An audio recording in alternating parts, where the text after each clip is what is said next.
You ever walk somewhere away from, well, there's a park right up there.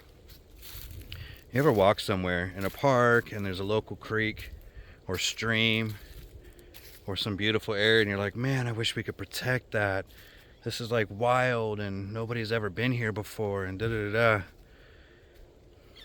Something I've recently learned, and I'm coming to terms with it more, and of course the more I talk about it, the more I start to realize, one, that leaves out indigenous folks that have been here forever.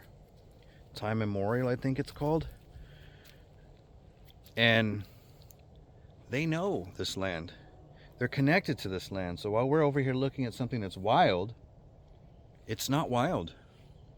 It's not places where man hasn't been before or human hasn't been before. There's nations that live on these creeks and these rivers that know this land way better on how to protect it than any of us that go, oh, well, let's fix it. This creek that I'm at right now, I think this is actually part of this. No, Sacramento River is over further. But this is being restored by the Yurok and the Wintu nations.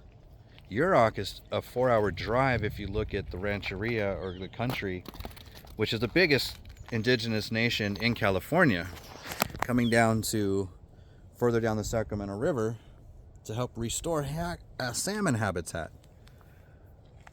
But I just want people to remember that when we look at something that's wild, it's not wild. Human doesn't control everything.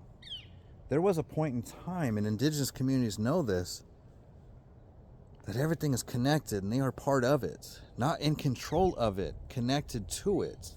To the rocks, to the mud, to the plants, to the trees. It is so hard for me to fathom. And it's one of the things I always focus on my journey is people lived here. Almost everywhere you see in the United States at least. Just using that example, so you already messed up.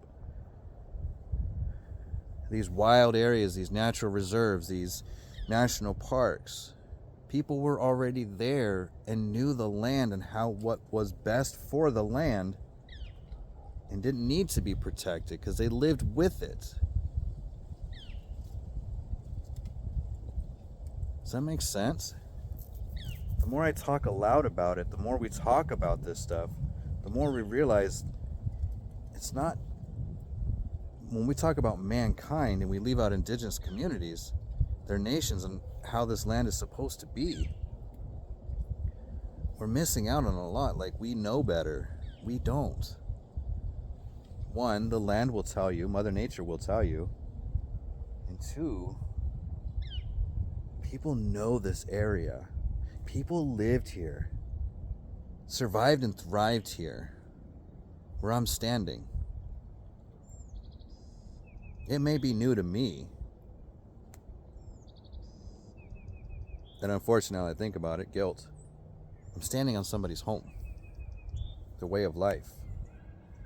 That's why a lot of people will come and they touch water. They come near water, they touch it because water is sacred. And I'm in the mud, and my thoughts are, oh, it's cold. I'm not going to touch it. Take off my shoes and get in the water a little bit. And touch it. Talk about grounding. Touch it.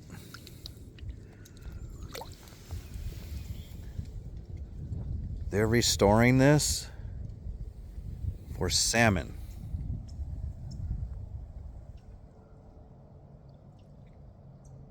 Because the Klamath, or Yurok Nation, has helped destroy one of the bigger dams in California to restore salmon that they lived and survived and thrived on. We talk about keystone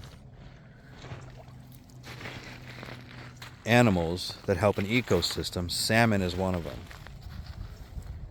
Anyways, I just left an area where they were cleaning out a lot of the river, and I think that's what they did. There's some trees are down. The way these are here, these are going to be salmon beds for the baby salmon.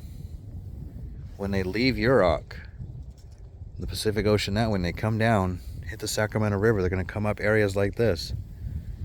Eventually make it back up to Yurok, gonna make it back up to all these different places to help feed indigenous nations like they always used to. Wow. This is Scott with AffectiveDog.com, your nomadic dog trainer, currently on Winnimem, Wintu, stolen land. But this is part of land back. Getting the land back to how it should be.